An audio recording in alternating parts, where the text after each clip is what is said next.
Hello students and welcome back to our YouTube channel a live topper. और आज की इस वीडियो में हम स्टार्ट करने जा रहे हैं जो कि हमने हमारा सीरीज शुरू किया है, that is one short revision of every chapter of science 1 and science 2। जी आपने सही सुना, सारे चैप्टर्स का यहाँ पर रिवीजन फिर से शुरू हो रहा है, जिसके अंदर क्या क्या चीजें आपको मिलने वाली सबसे पहले वो जान लेते हैं। सबसे पहले आपको तो साइंस के जितने भी चैप्टर है उनका वन शॉट रिविजन मिलेगा। फिर वन शॉट रिवीजन के बाद जो सेकेंड थिंग होगा, इसके बाद क्या करना है, दैट इज हर चैप्टर के इंपॉर्टेंट टॉपिक्स मिलेंगे। क्वेश्चन आंसर की बात नहीं कर रहा हूँ, वो तो बाद में आएगा। पहले इंपॉर्टेंट टॉपिक्स, मतलब अगर मैं चैप्टर 1 उठा रहा हूँ तो उसमें से मेरे को कौन से टॉपिक्स पर ज्यादा फोकस करना है, बराबर। उसके बाद जो आपका नेक्स्ट पैटर्न होगा, उसके बाद फिर हम जाएंगे भाई कहाँ पर, पीवाईक्यूज। और उसके साथ साथ मैं आपको टेक्सचुअल इंपॉर्टेंट भी प्रोवाइड करूंगा। टेक्स्ट बुक के क्वेश्चन हो गए ना बैक साइड के, कि भाई इसमें से आएगा, इसमें से आएगा। बहुत लोग बोलते हैं टेक्स्ट बुक से क्वेश्चन आते हैं, तो उसका भी टेक्सचुअल इंपॉर्टेंट। और ये सब के लिए आपको अलग अलग वीडियो मिलेगी for each and every chapter. तो कहाँ है भाई लोग, आप लोग अभी तक आपने चैनल को अगर सब्सक्राइब नहीं किया ना तो कर लीजिए, और अपने 5 दोस्तों के साथ जरूर शेयर करिए। क्यों? क्योंकि हम ये चाहते हैं कि आपके साथ साथ आपके फ्रेंड का भी ग्रोथ हो और एक अच्छा परसेंटेज आए। तो आज इस सीरीज में हम जो स्टार्ट करने वाले हैं, that is our favourite chapter of science 2। हम पहले साइंस 2 से शुरू करेंगे। साइंस 2 में हम शुरू करेंगे क्या भाई, तो टूवर्ड्स ग्रीन एनर्जी। सबको दिख रहा होगा। देखो हम कहां से स्टार्ट करने वाले, टूवर्ड्स ग्रीन एनर्जी से। तो सबसे पहले तो मैं इसका आपको वन शॉट रिवीजन देता हूँ कि भाई आप इस चैप्टर में पढ़ने क्या वाले, बराबर। चलिए देखिए, जब हम टूवर्ड्स ग्रीन एनर्जी की बात करते हैं तो सबसे पहले इसमें आता है use of various energy sources. उसके बाद आप पढ़ोगे जनरेशन ऑफ इलेक्ट्रिकल एनर्जी, कि हम इलेक्ट्रिकल एनर्जी कैसे बना रहे हैं। एंड उसके बाद आप पढ़ोगे प्रोसेस, कि इलेक्ट्रिकल एनर्जी को अगर हमें जनरेट करना है तो how we can generate electrical energy. चलिए नेक्स्ट, देख भाई, अभी ना मुश्किल से 2 महीने ही बाकी हैं, दैट इज 120 डेज भी नहीं, मैं बोल सकता हूँ कि 30, 30, 60 और लास्ट वाला 30 तो छोड़ दो, बराबर। मतलब मैक्स टू मैक्स 60 से 70 दिन हमारे पास है, और मैं बोलता हूँ 60 से 70 दिन में आपका अच्छा खासा रिविजन होने वाला है। तो अगर आप इस चैनल पर नए हैं तो चैनल को सब्सक्राइब कर लीजिए। सबसे पहले बात करते हैं energy and use of energy, बराबर। In modern civilization energy is the primary need along with food and shelter. We need energy in different form for diverse type of work. तो एनर्जी हमें अलग अलग टाइप ऑफ वर्क के लिए चाहिए। The energy that we made in the form of mechanical energy, chemical energy, sound energy, light energy, इसको हम बोलते हैं forms of energy. Text book बाजू में रखो, और ये सारी चीजें भी आपको क्या करनी है भाई, तो देखनी है कि हम क्या क्या पॉइंटर्स मार्क कर रहे हैं। आपकी टेक्स्ट बुक का इंपॉर्टेंट पॉइंट्स होगा। इसके बाद जो नेक्स्ट आता है यहाँ पर हमें ये देखना है, here we learn about various sources of generation of electrical energy, the methods that are used for this, the scientific principle that are used, the advantages and disadvantages। इसकी जरूरत नहीं है। इसके बाद शुरू होता है हमारा नेक्स्ट पैटर्न। ये पैटर्न में आपको क्या क्या याद रखना है, देखो आपको याद रखना है, according to this principle wherever magnetic field around a conductor changes, the potential difference is generated across the conductor। अब इसके लिए ना आपको जाना पड़ेगा साइंस 1 का चैप्टर नंबर 4। तो इसके लिए आपको कहां पर मूव करना पड़ेगा भाई, तो चैप्टर नंबर 4। अब ध्यान से जरा सुनो, चैप्टर नंबर 4 में हमने क्या पढ़ा था भाई, जनरेटर के बारे में पढ़ा था। किसके बारे में, जनरेटर। अब मैं आपको बना पूरा फटाफट बेसिक एक बार बता देता हूँ। देखो जनरेटर के बारे में जब हमने पढ़ा था तो यहाँ पर हमने ये बात किया था कि जनरेटर में तो यहाँ पर साइड में 2 मैग्नेट होते हैं, और इस मैग्नेट के बीच में हमारा एक होता है मेटल। अगर मैं इस मेटल को चेंज करता हूँ, मतलब मेटल को मैं घुमा रहा हूँ, घुमाने की वजह से क्या होगा कि इसकी जो मैग्नेटिक फील्ड है, क्या है भाई, मैग्नेटिक फील्ड क्या होगा, चेंज होगा। क्या होगा, चेंज होगा। और याद रखना, जब भी किसी भी कंडक्टर में अगर मैग्नेटिक फील्ड चेंज हो रहा है तो उसके अंदर क्या इंड्यूस होगा भाई, तो करंट इंड्यूस होगा। क्या इंड्यूस होगा, करंट इंड्यूस हो, मतलब करंट आएगा। उसके पास करंट है नहीं, बट उसके पास करंट आएगा, बराबर। तो यही हमारा जो टॉपिक है, दिस इज द प्रिंसिपल। इसी को हम क्या बोलते हैं भाई, तो principal of electromagnetic induction, EMI का प्रिंसिपल बोलते हैं। वापिस जरा यहाँ पर चेक कर लो, यहाँ पर आपको दिया देखो।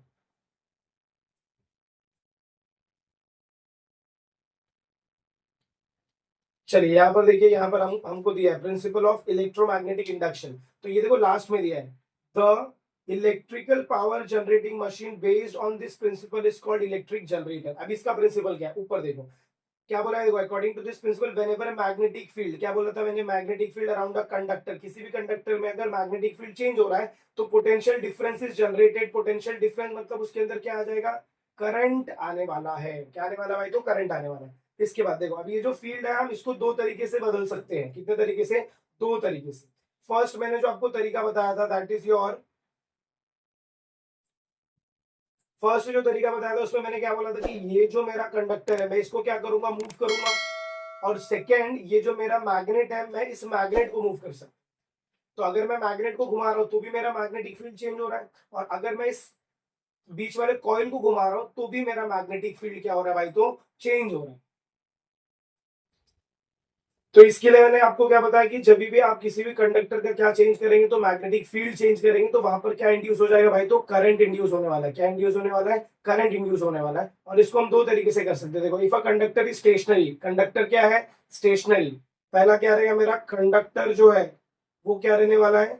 स्टेशनरी होने वाला है। और अगर कंडक्टर स्टेशनरी है तो मूव कौन करेगा? मेरा मैग्नेट। मैग्नेट क्या करेगा? Magnet is rotating. मैग्नेट क्या कर रहा है भाई? तो रोटेट कर रहा है। और सेकेंड मेरा रहता है, मैग्नेट मेरा स्टेशनरी होगा। मैग्नेट क्या होगा? स्टेशनरी होगा। तो मेरा मूव क्या करेगा? तो कंडक्टर विल बी मूविंग। तो ये दो कंडीशन की वजह से हम क्या कर सकते हैं? चीजों को चेंज कर सकते हैं। और यहाँ पर देखो देखो देखो जो मुझे दिया है, the electrical power generating machine based on this principle is called as electric generator. ये इस पेज से आपको याद रखना है। जब आप नेक्स्ट पेज पे एंट्री लेते हो तो नेक्स्ट पेज पे देखो क्या दिया है, such large generators are used in commercial power generation plant. तो इनको कहाँ यूज किया जाता है? कमर्शियल। कमर्शियल मतलब क्या? ऐसे पावर जनरेशन प्लांट पर जहां पर पावर को मतलब इलेक्ट्रिकल एनर्जी को हम सेल करते हैं और सेल करके हमें क्या मिलते हैं? पैसे मिलते हैं। इसके लिए हम क्या यूज करते हैं? देखो, टर्बाइन इज यूज्ड, याद रखना, to rotate the magnet in the generator. तो अगर जनरेटर में मुझे मैग्नेट को रोटेट करना है तो मेरे को वहां पर क्या यूज करना पड़ता है? टर्बाइन। और turbine has a blade. Turbine के पास क्या रहता है? देखो, a turbine has a blade. मैं मार्क करके चल रहा हूँ। देखो, a turbine has a turbine is used to rotate the magnet in the generator. Exam में पूछेंगे what is used to rotate the magnet in the generator, तो आपका आंसर क्या रहेगा भाई? तो टर्बाइन। फिर टर्बाइन के पास क्या रहता है? ब्लेड। नीचे देखो डायग्राम दिख रहा है, ये वाला डायग्राम। इसमें देखो इनके पास क्या है? छोटे छोटे ब्लेड्स है। When a flow of liquid or a gas is directed on the blades of turbine, it rotates। तो जैसे ही देखो यहाँ पर पानी गिर रहा है, जैसे ये पानी गिर रहा है तो ये ब्लेड क्या करने लगेंगे भाई? तो मूवमेंट दिखाएंगे। देखो यहाँ से पानी गिर रहा है ना, बिकॉज ऑफ दिस वाटर ये जो हिस्सा है ये ऐसा घूमना शुरू करेगा, गोल गोल गोल गोल घूमना शुरू करेगा। और ये जो शाफ्ट होता है इसी से हम कनेक्ट क्या करके रखते हैं? दूसरा हमारा जनरेटर का डिवाइस कनेक्ट करके रखते हैं और फिर वो जनरेटर घूमना शुरू करता है। देखो, because of the kinetic energy of the flow, this turbine is connected to electric generator, thus the magnet in the electric generator starts rotating and electric energy is reduced। यहाँ पर देखो, this method of electric generation can be represented as below. तो यहाँ पर दिया देखो, proper source of energy, so proper energy source to run turbine. फिर turbine move करेगा, अगर टर्बाइन घूमेगा तो कौन घूमेगा भाई? तो जनरेटर घूमेगा। और अगर जनरेटर घूमेगा तो उससे हमको क्या मिलेगा? इलेक्ट्रिकल एनर्जी मिलेगा। तो ये फ्लो चार्ट आपको याद रखना है। This is the basic flow chart. Don't worry, आपको एक वीडियो मैं अलग से प्रोवाइड करके दूंगा जिसके अंदर मैं सारे के सारे बेसिक्स लूंगा, वो भी किसके? तो फ्लो चार्ट के। अभी तुम्हें इसमें खाली क्या करना है? चीजों को समझते जाना है और कंसोलिडेट एक बार फटाफट फटाफट हल्का सा रिवाइज करते जाना है। तो ये जो भी मेरा पावर प्लांट है इसे हम यहाँ पर सबसे फर्स्ट जो देखने वाले that is going to be your thermal energy based power plant. अब थर्मल एनर्जी बेस्ड जो पावर प्लांट होते हैं थोड़ा इनका समझ लो। देखो, जो मेरा thermal energy based power plant होता है इसके अंदर हम क्या यूज करते हैं? कोल यूज करते हैं। क्या यूज करते हैं? कोल। कोल से हमें क्या मिलता है? एनर्जी मिलता है। और इस एनर्जी को यूज करके हम क्या करते हैं? वाटर को क्या करते हैं? बॉईल करते हैं। क्या बॉईल करते हैं भाई? तो वाटर बॉईल करते हैं। वाटर बॉईल हो जाएगा तो फिर वहां से वाटर से क्या बनता है? स्टीम बनता है। और ये स्टीम को ये अंडर हाई प्रेशर हम किसके ऊपर फेंकते हैं भाई? तो टरबाइन के ऊपर। किसके ऊपर? टरबाइन। और एक बार मैंने टरबाइन के ऊपर फेंका तो टरबाइन घूमेगा, टरबाइन से कनेक्टेड जनरेटर घूमेगा, और जनरेटर से कनेक्टेड अंदर मैग्नेट घूमेगा, जिसकी वजह से हमें क्या मिलेगा भाई? तो इलेक्ट्रिकल एनर्जी प्रोड्यूस होकर मिलेगी। बराबर, ये प्रोसेस समझ में आया? सारे के सारे जगह सेम प्रोसेस यूज होगा। देखो यहाँ पर फ्यूल क्या लिया है? कोल। फिर boiler for conversion of water to steam. फिर स्टीम टरबाइन है, ये यहाँ से टरबाइन के ऊपर जा रहा है, फिर टरबाइन से जनरेटर के ऊपर, और जनरेटर क्या जनरेट करके दे रहा है? Electrical energy. इसी को अगर मैं यहाँ पर पढ़ू, देखो, in this turbine is rotated using steam, water is heated in a boiler using the thermal energy release during burning of coal. मतलब क्या, जब मैं कोल को जला रहा हूँ तो उसमें से हीट एनर्जी बाहर निकल रहा है, उसी हीट एनर्जी को आप थर्मल एनर्जी बोलते हैं। Steam of very high temperature and pressure is generated. Steam मतलब क्या, वाफ। जब पानी गर्म हो रहा है तो धुआं बन के वाफ बन के बाहर आएगा, उसी वाफ को वो कलेक्ट करते अंडर हाई प्रेशर और under high temperature. High pressure और हाई टेम्परेचर पे उसे हम क्या करेंगे भाई, तो एक पाइप के थ्रू पास करेंगे। पाइप के थ्रू अगर पास करेंगे तो वो टरबाइन के ऊपर रोटेट करेगा, और अगर टरबाइन पे गिरा तो टरबाइन घूमना शुरू करेगा। कभी तुमने देखा है कि घर में ऐसे जब आप पानी गर्म करते हो और अगर उसमें आपने देखो ना प्रेशर कुकर देखा तो सीटी ऐसा ऊपर आता है, तो वो सीटी को मूव करने की ताकत किसमें, स्टीम में, उतने से स्टीम में। तो अगर मैं ज्यादा स्टीम यूज करूंगा तो क्या होगा, पूरा का पूरा टरबाइन घुमा सकता है। देखो, steam of very high temperature and pressure is generated, the energy in the steam drives the turbine, thus the generator connected to the turbine rotates. इसीलिए टरबाइन क्या करेगा, रोटेट करेगा, और टरबाइन से कनेक्टेड जनरेटर भी क्या करेगा, rotate, and electrical energy is reduce. फिर ये स्टीम का क्या हो गया, ये स्टीम जब ठंडा होगा, तुम्हें भी पता है अगर स्टीम ठंडा हो रहा है तो वो क्या बनेगा, पानी, और इसी पानी को वो बार बार यूज करना है। तो ये जो मेरा पूरा का पूरा पैटर्न है इसे हम बोलते हैं थर्मल एनर्जी पावर प्लांट। भाई तू खाली चुपचाप सुन, बैठ के सुन एज अ स्टोरी, क्योंकि इसके बाद मैं इसका नोट्स भी आपको प्रोवाइड करूंगा, वो हमारा सेकंड टाइम रिवीजन होगा, वो तुमको वीडियो वापस देखनी ताकि उसमें तुम्हें मेन मेन पॉइंटर समझ में आए। ये तो अभी हम टेक्स्ट बुक का रेफरेंस ले रहे हैं।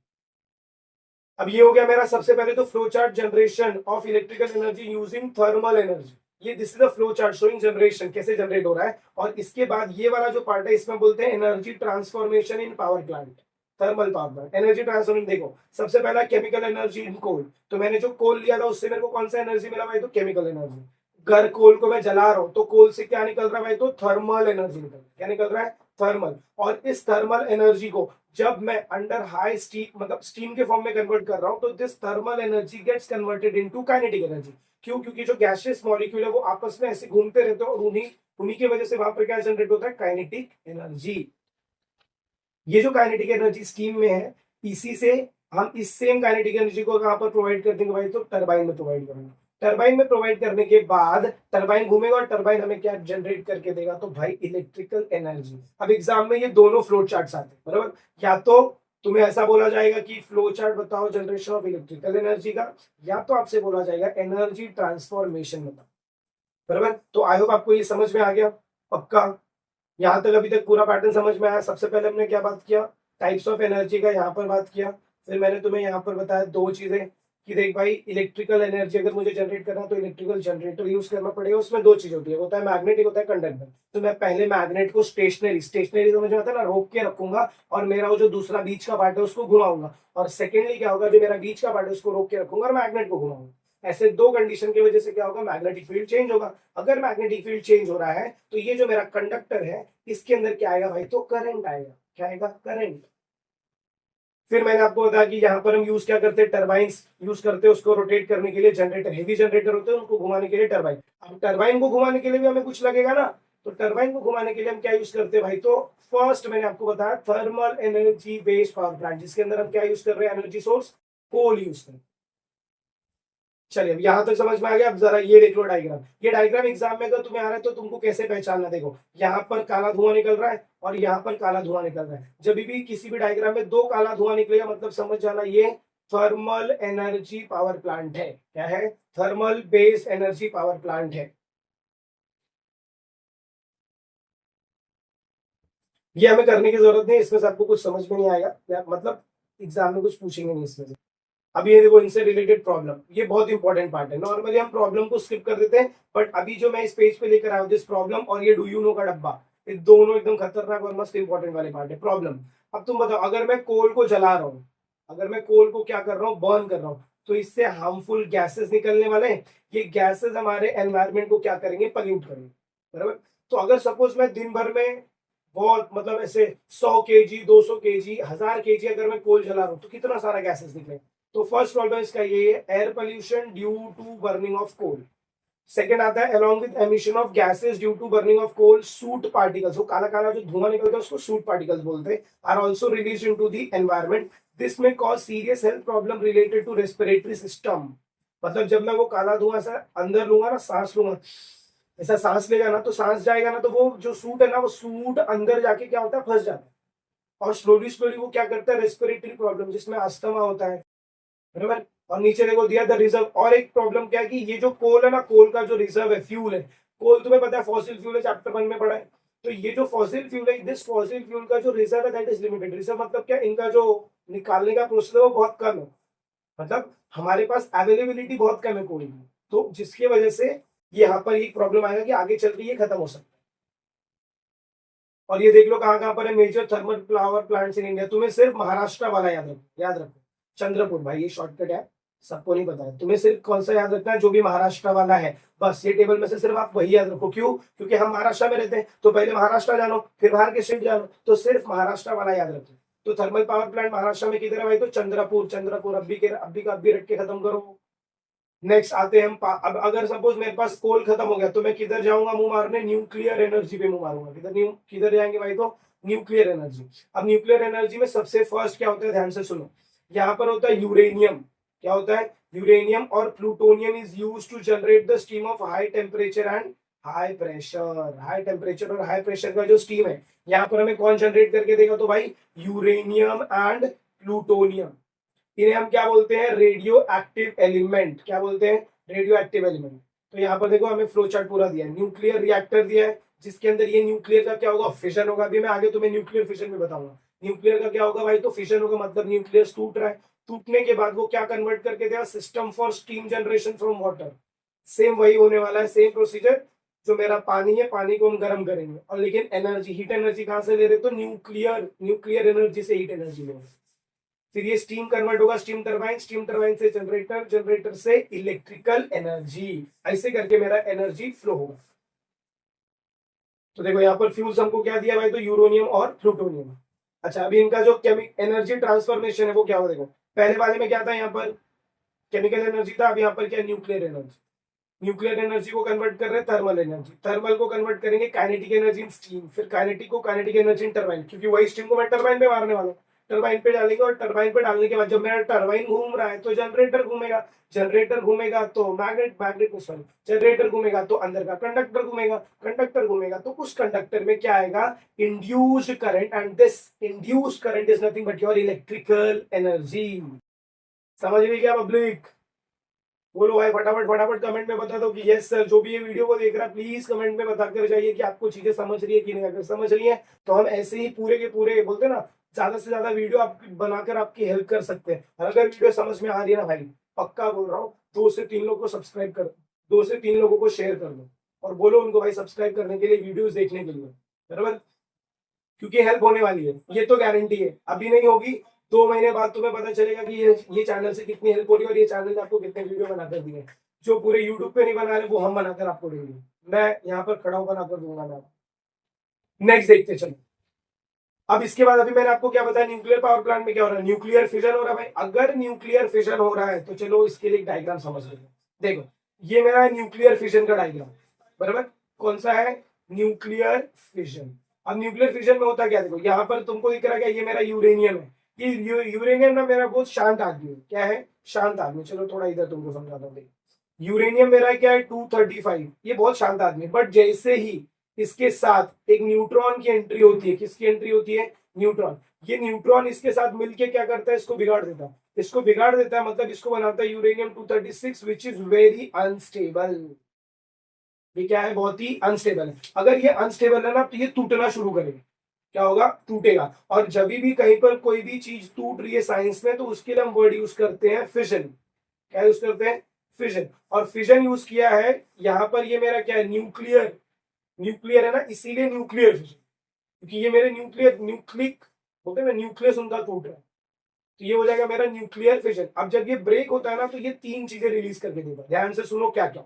सबसे पहले तो ये मुझे 2 गैस रिलीज करके देगा, एक बनाएगा बेरियम और एक बनाएगा क्रिप्टॉन। बेरियम और क्रिप्टॉन। तो एग्जाम में पूछा in nuclear fission which 2 gases are release, तो बेरियम एंड क्रिप्टॉन रिलीज हो जाएगा। तुम्हारे ऑब्जेक्टिव्स यहीं से हो जाएंगे, खाली मेरी बातों को सुनते रहो। उसके साथ साथ ये 3 छोटे छोटे, ये कांडी वाला जो था ना, ये कांडी वाला न्यूट्रॉन, इसके जैसा न्यूट्रॉन 3 छोटे छोटे रिलीज करते। अब ये और इसके साथ साथ प्लस में ये क्या रिलीज करते भाई? 200 MeV रिलीज करते। ये याद रखो, ये जो 200 MeV है ना, यही है मेरा हीट एनर्जी का कारण। इसको बोलते हैं माइक्रो इलेक्ट्रिक वोल्ट, इसका फुल फॉर्म होता है। जिसकी वजह से ये हमें क्या प्रोवाइड करता है? एनर्जी प्रोवाइड करता है। और इसी एनर्जी को यूज करके हम क्या करते हैं? वाटर को बॉइल करते हैं। समझ में आ गया भाई क्या कांडी हो रही है यहाँ पर? वापिस एक बार सुन लो, चलो देख लो फटाफट। अब तुम बताओ मुझे क्या होगा। सबसे पहले मेरा क्या है, यूरेनियम है। यूरेनियम जो है वो सीधा साधा आदमी है कब, जब तक वो 235 रहेगा तब तक। क्या बोला मैंने, यूरेनियम मेरा सीधा साधा आदमी है कब तक, कब तक भाई, देखो ये यूरेनियम, यूरेनियम 235 सीधा साधा आदमी कब तक, जब तक इसके पास एक एक्स्ट्रा न्यूट्रॉन नहीं आ रहा है। कौन नहीं आ रहा है, न्यूट्रॉन। जैसे ही ये एक्स्ट्रा न्यूट्रॉन आएगा, ये पूरा का पूरा इसके साथ रिएक्ट करेगा और रिएक्ट करके बन जाएगा 236। और 236 क्या है, अनस्टेबल है। अनस्टेबल होते ही ये 5 पार्ट्स में डिवाइड होगा। सबसे पहले तो 2 एलिमेंट बनाएगा, एक बेरियम बनाएगा, दूसरा क्रिप्टॉन बनाएगा। इसके साथ साथ ये 3 और छोटे छोटे न्यूट्रॉन बनाएगा। अब ये न्यूट्रॉन क्यों बनाएगा पता है क्या, क्योंकि ये आगे वाले एलिमेंट्स को क्या करेंगे भाई, अटैक करेंगे। और जब ये आगे वाले एलिमेंट्स को अटैक कर रहे हैं, समझ लो भाई, जब ये आगे वाले एलिमेंट्स को अटैक कर रहे हैं, मतलब ये कहीं ना कहीं क्या करने जा रहे हैं, चेन रिएक्शंस करेंगे। क्या करेंगे, चेन रिएक्शन। और जब भी यहाँ पर ये टूटता है तो हमेशा ये कितना एनर्जी रिलीज करता है, 200 MeV। यही एनर्जी को हम क्या करते हैं भाई, तो यूज करते हैं टू बॉइल दी वाटर, और इसी को हम बोलते हैं न्यूक्लियर एनर्जी। अब जो ये चेन रिएक्शन है ना, चेन रिएक्शन या तो कंट्रोल होगा या तो अनकंट्रोल होगा। तुम्हारे बोर्ड एग्जाम में तुमको गिव रीजन आएगा कि जो भी हमारे न्यूक्लियर फिशन होते हैं दैट शुड बी कंट्रोल्ड। क्यों, क्योंकि अगर ये कंट्रोल नहीं होंगे, सपोज ये आपके कंट्रोल में नहीं, तो चेन रिएक्शन बढ़ता ही जाएगा, तो it can lead to the formation of atomic bomb. इसीलिए हमेशा हमें क्या करना पड़ता है, कंट्रोल्ड रिएक्शन करने पड़ते हैं। इसीलिए जो भी ये है, ये थोड़ा सा बोलते हैं ना, ये पोल्यूशन उतना करता नहीं। इसका पोल्यूशन सिर्फ दो ही है, एक रेडिएशन फैलाता है, और सेकंड अगर ये कंट्रोल नहीं हुआ फिर तो ये ऐसा पोल्यूशन करेगा ना कि पोल्यूशन करने के लिए कुछ बचेगा ही नहीं। अब देख ले भाई, सबसे पहले मैंने तुम्हें क्या बता दिया, न्यूक्लियर फिशन। इधर देखो दिया है, the process of fusion of uranium 235 of atom continue is called the chain reaction. Chain reaction बताया मैंने तुम्हें। In nuclear power plant a controlled chain reaction result in release of thermal energy which is used for electric. याद रखना controlled होना चाहिए। अगर ये control नहीं है, अगर ये कंट्रोल नहीं है तो फंस जाओगे। क्यों, क्योंकि फिर वो लीड कर जाएगा किसको, एटॉमिक बॉम्ब को। देखो यहाँ पर भी से सारा का सारा पैटर्न सेम हो रहा है। यहाँ पर ये यूरेनियम 235 है, ये बन रहा है 236, ये 3 पार्ट्स में स्प्लिट हो रहा है। ये बेरियम है, यहाँ पर एक क्रिप्टॉन, बाकी 3 छोटे छोटे न्यूट्रॉन। अब ये 3 न्यूट्रॉन 3 अलग अलग यूरेनियम से मिलेंगे, उनको वापस क्या करेंगे, अनस्टेबल बनाएंगे, और फिर ये वापस बाहर निकल जाएंगे। और जैसे ये बाहर निकल रहे हैं वापस यहाँ पर क्या हो रहा है, फिर वो यहाँ पर जो 3 न्यूट्रॉन निकले हैं भाई, वो 3 न्यूट्रॉन वापस क्या करेंगे, 3 अलग अलग यूरेनियम को पकड़ेंगे। तो ऐसे करके हमारा ये जो रिएक्शन है का हमेशा चलता ही रहे। इसीलिए इसे हमें क्या करना पड़ता है, कंट्रोल, ताकि हम ये न्यूट्रॉन्स को कंट्रोल कर सकें। तो आई होप आपको न्यूक्लियर फिशन समझ में आया रहेगा। अब बात करते हैं यहाँ पर, जब भी तुम ये डायग्राम देखोगे, अगर schematic of nuclear power plant तुम्हें दे दिया है तो तुम्हें याद रखना है, यहाँ पर ये क्रिसमस ट्री दिखेगा, जिंगल बेल वाला ट्री दिखेगा, सेंटा क्लॉस। जब किसको किसको क्रिसमस अच्छा लगता है प्लीज कमेंट बॉक्स में बता दीजिएगा। ये जब हम देख रहे हैं, यहाँ पर देखो क्रिसमस ट्री दिख रहा है, और यहाँ पर तुम्हें ऐसे लाइंस दिखेंगे। तो जैसे ही ये तुम्हें दिखेगा तो समझ जाना कि ये लोग किसकी बात कर रहे हैं भाई, तो न्यूक्लियर पावर प्लांट। अब मैं ये सब क्यों बता रहा हूँ, सब शॉर्टकट क्यों बता रहा हूँ, मैं तो बोल सकता हूँ भाई दिख रहा कर लो। एग्जाम में ये डायग्राम ब्लैक एंड व्हाइट आता है। जिंदगी हमारी कैसी चल रही, रंगीन कलरफुल, बट एग्जाम में ये ब्लैक एंड व्हाइट आएगा। अब देखो इसके प्रॉब्लम, मैंने बोला ना इसकी प्रॉब्लम दो ही है। पहला, the products after fission of nuclear fuel are also radioactive and emit harmful radiation. These products are called as nuclear waste. How to dispose the nuclear waste safely is a big challenge before the scientists. क्योंकि अगर इसको बाहर ऐसे फेंक दिया, जैसा तुम wafer खाने के बाद वेफर का थैली फेंकता वैसे इसको नहीं फेंक सकते। इसको ऐसा फेंकेगा ना तो क्या होगा पता है कि आजू बाजू में रेडिएशन फैल जाएगा, फिर ऐसे लंगड़े लूले काने सब पैदा होंगे लोग।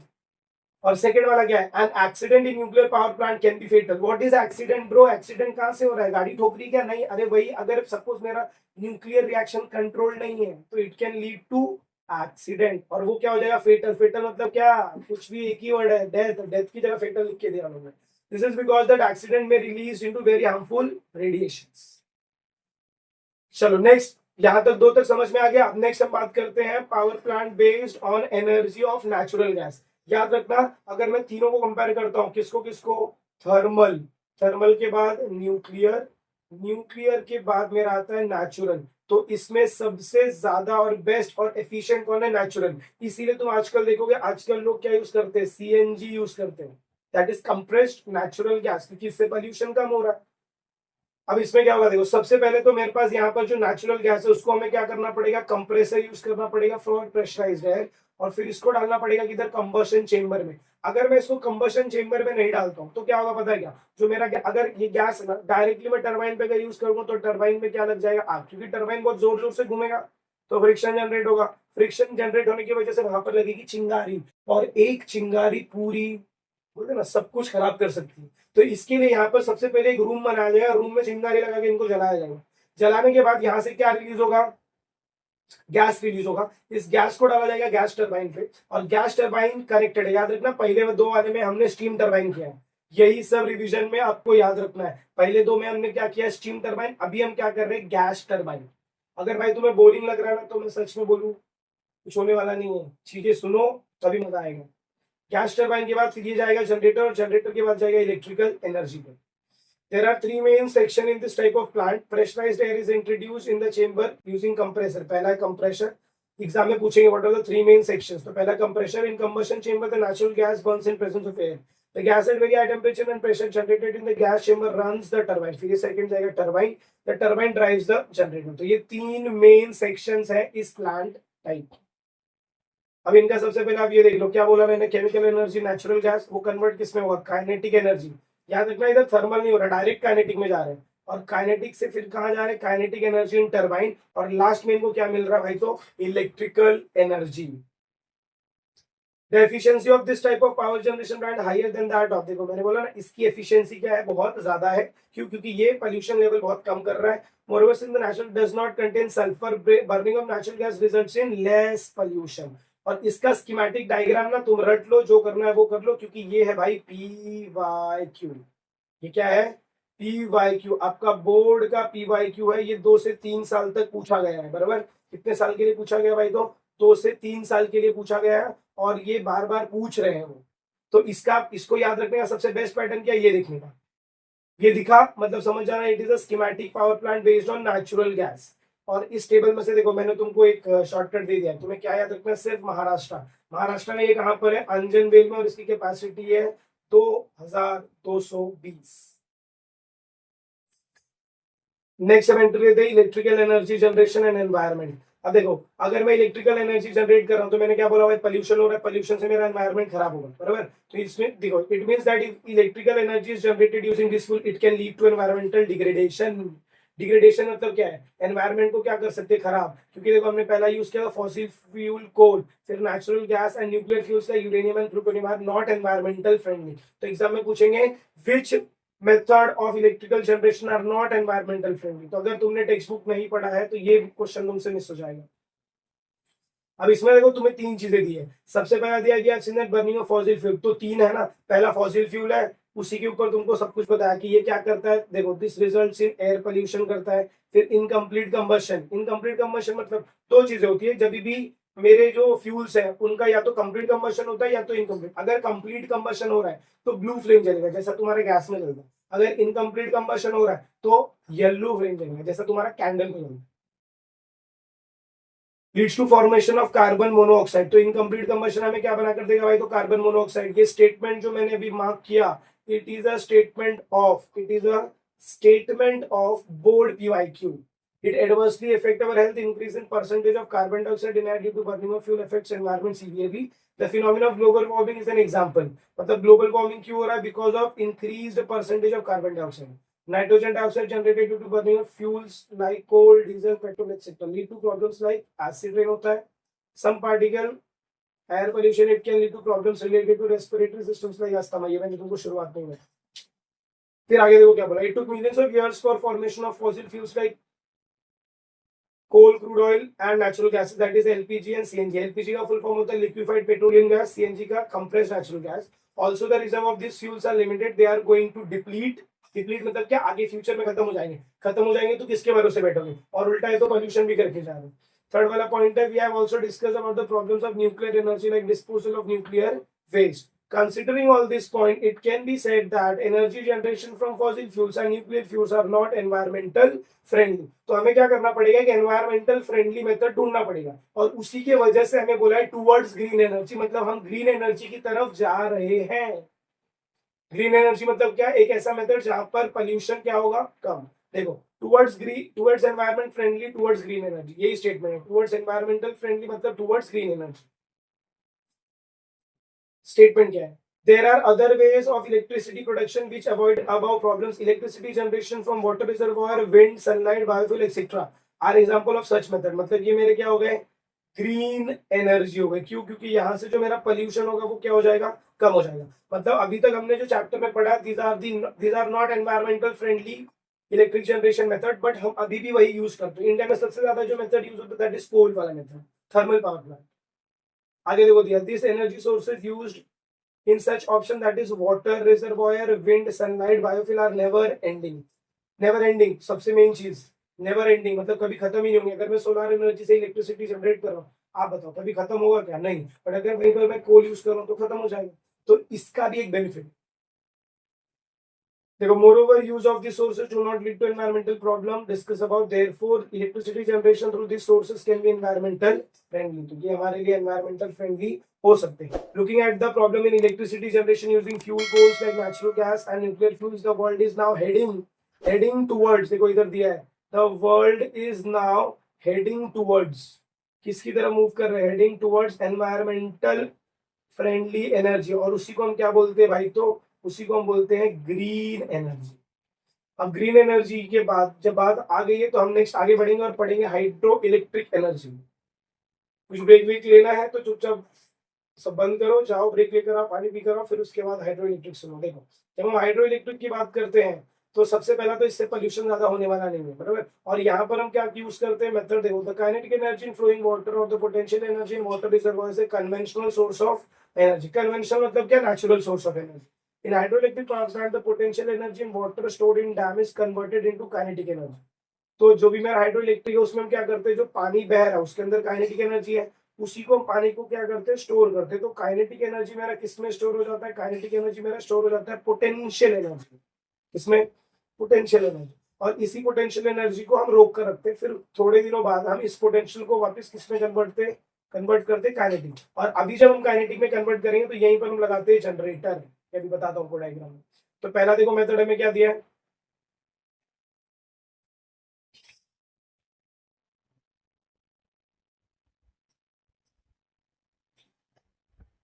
पहला मेथड देखो, देखो हमें क्या दिया। First method water reservoir in potential energy. फिर ये गिरेगा किसके ऊपर? वाटर टरबाइन पर।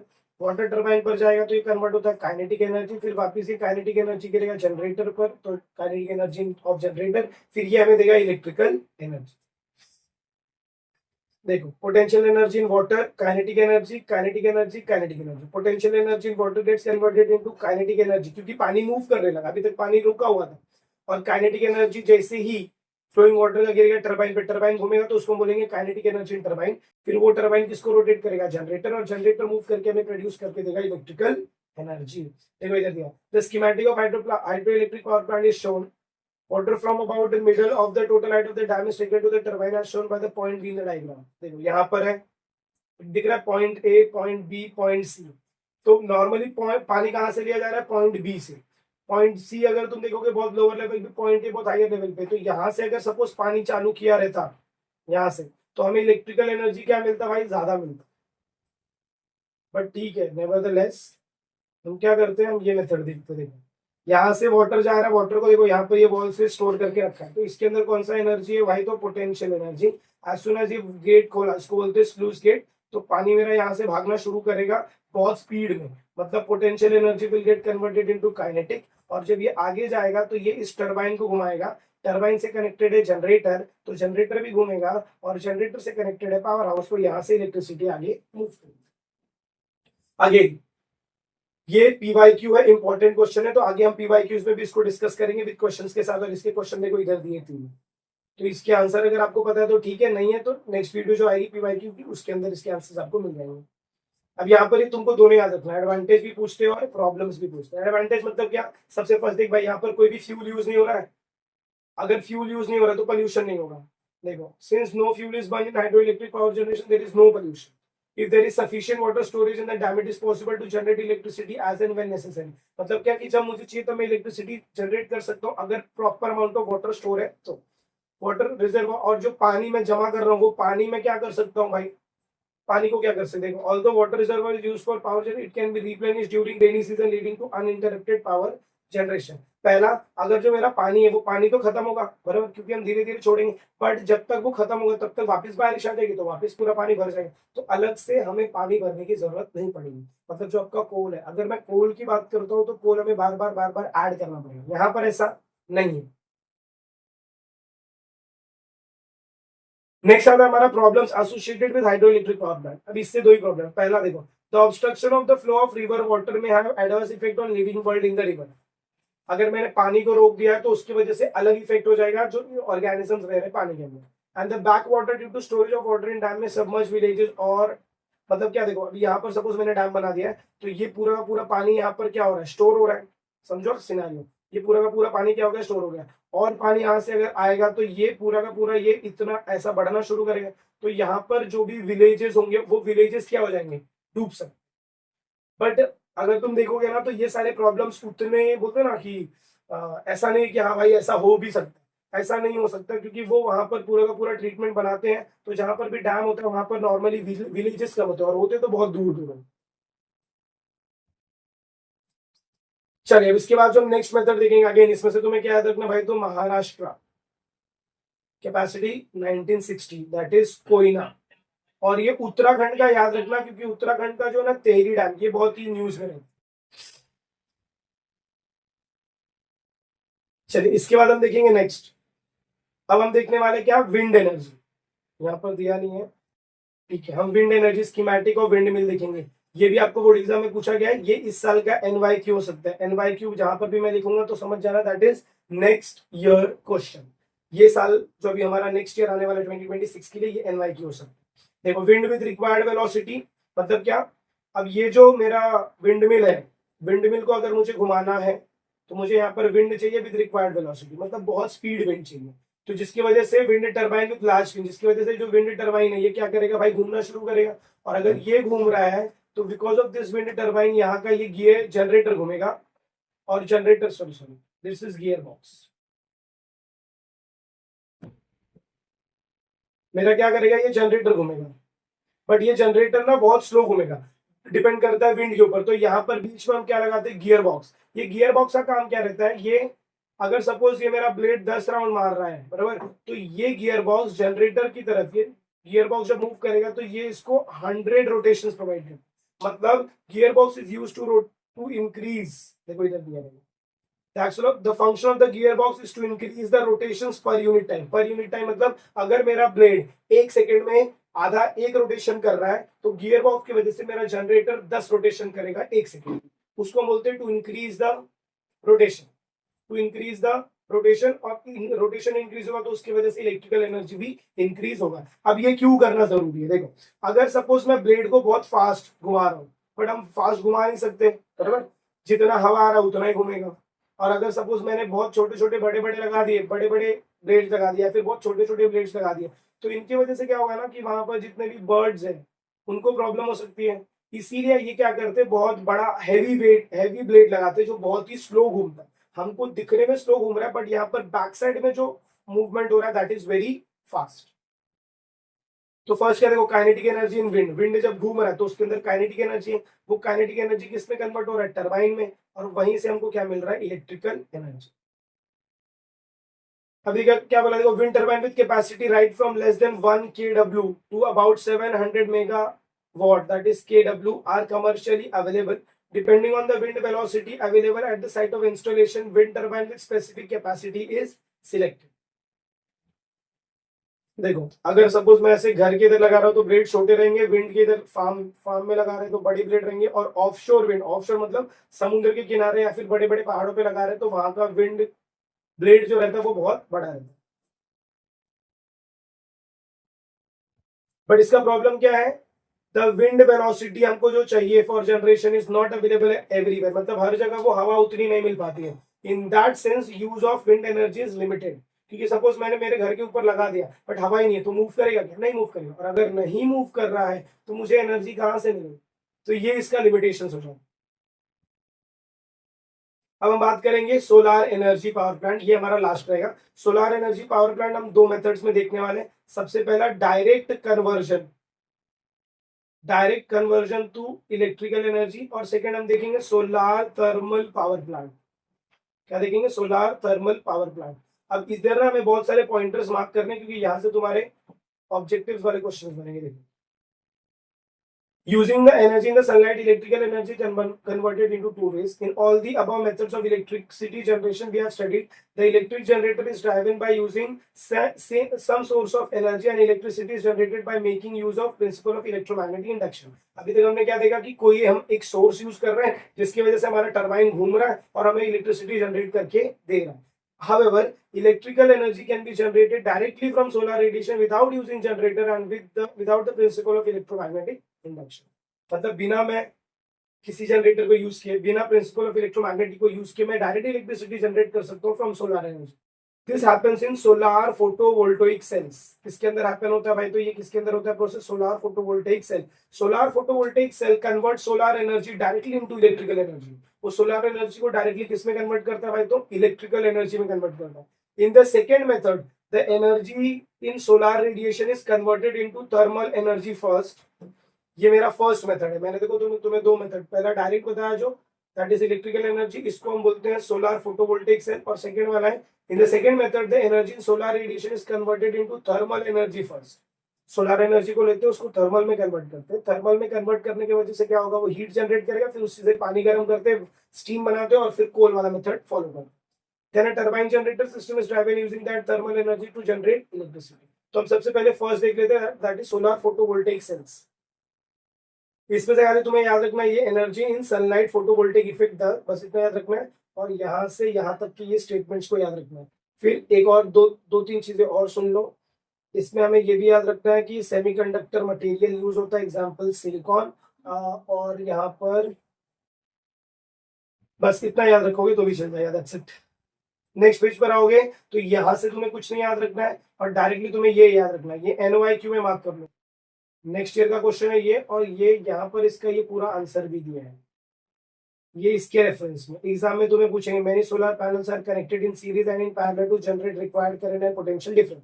As shown in figure solar cell is the basic unit in solar electric plant. Exam में पूछेंगे what is the basic unit in solar electric plant, तो answer रहेगा सोलर सेल. फिर many solar cell come together to form solar panel. बहुत सारे solar cell को जब मैं एक साथ ऐड करता हूँ तो वो मुझे क्या बना के देता है? पैनल. फिर पैनल मुझे क्या बना के देगा? Many solar panel connected in form solar string, तो वो मुझे क्या बना के देगा? स्ट्रिंग. और जब बहुत सारे स्ट्रिंग को एक साथ जोड़ूंगा तो क्या बनेगा? एरे. क्या बनेगा? याद रखना, ये जो एरे होता है this is parallel in condition. As we can obtain as much electrical power as needed, they are used in application which need marginal power. Calculators that run on solar energy to power station megawatt capacity. That's it. फिर इधर बोला देखो the power available from solar cell is DC. ये ना problem है solar cell का. Solar photovoltaic cell जो क्या करता है, वो क्या करता है? डीसी करंट बनाता है. बट हमें चाहिए क्या? एसी करंट ना. तो वो उसका क्या है बोलते हैं ना, drawback. So in applications which need DC power, example electric lights based on light emitting diodes, the energy can be directly used. However, since the energy from solar cell is available only in presence of sunlight, the energy has to be stored in batteries for use at later time. मतलब अगर तुमने देखा रहेगा कि जो solar energy है ये हमेशा ये कब हमें मिलेगा? जब सनलाइट रहेगा तब. रात के टाइम में सनलाइट नहीं होता तो हमें क्या करना पड़ता है? सोलर एनर्जी को स्टोर करना पड़ता है, और स्टोर करने के लिए भी यूज अ बैटरी. और फिर बाद में जब सन नहीं रहेगा तभी भी हम इसके एनर्जी को क्या कर सकते हैं? यूज कर सकते हैं. देखो इधर दिया सोलर सेल कन्वर्ट होगा तो बैटरी में जाएगा, और बैटरी से फिर कहा जाता है इन्वर्टर. अभी इन्वर्टर जो ना ये इधर बहुत बड़ा गेमर है. इन्वर्टर का काम क्या रहता है? हम घर में भी इन्वर्टर यूज करते हैं. ये क्या करता है? डीसी करंट को एसी करंट में कन्वर्ट करने का काम करता है, और फिर ये हमारी electrical equipment working on AC power. यहाँ पर देख लो, we have seen that many solar panel can be connected to generate whatever energy we need. Transformer याद रखना, ट्रांसफॉर्मर ट्रांसफॉर्म, जैसे इन्वर्टर का काम था वैसे ही यहाँ पर भी. Transformer transform the voltage and current levels of the generated power and then it is feed into the electricity distribution network. तो ट्रांसफॉर्मर देखो, इन्वर्टर एंड ट्रांसफॉर्मर दिख रहा है, इनका काम क्या रहता है? ये जहां यहाँ से जो भी इलेक्ट्रिसिटी जनरेट हो रहा है वो क्या जनरेट होता है भाई? तो डीसी. इसको वो कन्वर्ट करते हैं एसी में, और फिर वो आगे क्या करते हैं? सप्लाई करते हैं. In this way, electricity is generated without any fuel combustion and so without any air pollution. However, Since the energy is generated using solar radiation, solar cell can generate electricity during daytime only. बहुत बड़ा drawback, सिर्फ ये energy को day time में बना सकते हैं, और जब प्रॉपर सनलाइट होगा तब। ठंडी के टाइम में अगर देखो, ठंडी के टाइम में बहुत बार ऐसा होता है कि सनलाइट होता ही नहीं, मतलब पूरा दिन दिन अंधेरा ही रहता है, तो उस टाइम पर इधर से हम इलेक्ट्रिसिटी नहीं जनरेट कर सकते। बारिश के टाइम में देखो हमें सनराइज नहीं दिखता है, तो उस टाइम पर भी यहाँ पर प्रॉब्लम आती है, तो वो उसके limitation. Solar thermal power plant की बात करेंगे, देखो कॉन्सेंट्रेटर फॉर कलेक्टिंग सनलाइट, फिर absorber for absorbing the concentrated sunlight, फिर steam turbine, electrical generator, electrical energy. मतलब कॉन्सेंट्रेटर मतलब क्या, जो कॉन्केव मिरर रहेगा, क्या रहेगा, कॉन्केव मिरर, ऐसा कॉन्केव मिरर रहेगा, जो जब सारी की सारी लाइट रेस पहुंचेंगी इसके ऊपर, तो ये क्या करेगा, सारे लाइट रेस को एक पॉइंट पर मीट करवाएगा। वहां पर मीट करवाएगा वन सिंगल पॉइंट पे। इस पॉइंट को हम क्या बोलते हैं, एब्जॉर्बर। यहाँ पर हम क्या रखते हैं, एब्जॉर्बर, और ये जो सरफेस है इसको हम बोलेंगे कॉन्सेंट्रेटर। ये जो एब्जॉर्बर है यहाँ पर हम क्या ऐड करेंगे, वाटर। ये वाटर को क्या करेगा, बॉईल, बॉईल करके क्या बनाएगा, स्टीम। स्टीम से क्या होगा, स्टीम को हम फेंकेंगे किधर, स्टीम टरबाइन पर। किधर फेंकेंगे, स्टीम टरबाइन पर। स्टीम टरबाइन की वजह से इलेक्ट्रिक जनरेटर घूमेगा और इलेक्ट्रिकल एनर्जी प्रोड्यूस करके देगा। डायग्राम देख लो।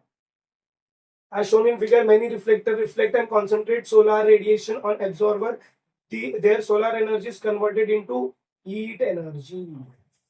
Using this heat energy, steam is generated to drive the turbine and generator. तो एग्जाम में अगर ये मेथड आया तो समझ जाना, it is a solar thermal power plant. क्या है, सोलर थर्मल पावर प्लांट। और ये भी याद रखो, energy source use for electrical power generation in world. India सबसे ज्यादा जो इलेक्ट्रिक जनरेशन करता है, देखो 60% कहाँ से कर रहा है, कोल से करता है, और वर्ल्ड क्या करता है, 41% करता है। मतलब कोल से इलेक्ट्रिसिटी जनरेशन बहुत ज्यादा होता है। रेन्यूएबल से देखो कितना है, इंडिया 15.7 तो करता है, वर्ल्ड कितना करता है, देखो 6% करता है। मतलब रेन्यूएबल में भी इंडिया क्या है, ज्यादा है। तो तुम्हें दो चीजें याद रखनी है, एक रेन्यूएबल वाला और एक नेचुरल वाला। मतलब नेचुरल वाला तो रेन्यूएबल हो जाएगा, और एक कोल वाला याद रखना है, क्योंकि कभी कभार ऐसा तुमको एग्जाम में पूछ सकते हैं। तो आई होप आपको ये सारे के सारे पूरा का पूरा चैप्टर एक बार रिवाइज हो गया रहेगा। और एक और बात बता दूं, मैं इसका आपको क्या प्रोवाइड करने वाला हूँ भाई, शॉर्ट नोट्स। शॉर्ट नोट्स में क्या प्रोवाइड करूंगा ना, कि जो भी चैप्टर के जो इंपॉर्टेंट लाइनर है, जो भी कॉन्सेप्ट है, वो मैं इसे लिख के दूंगा, और उसके साथ साथ बहुत सारे वर्ड्स वहां पर होंगे जो आपको बोलते हैं ना ऑब्जेक्टिव्स निकालने के लिए हेल्प करें।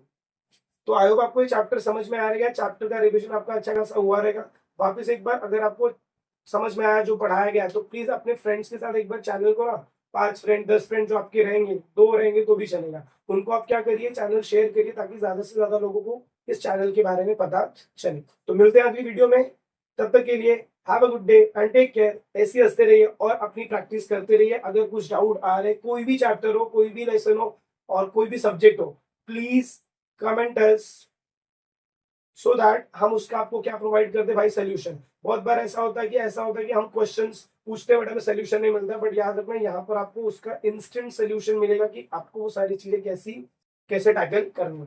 तो चलिए मिलते हैं अगली वीडियो में, तब तक के लिए have a good day and take care.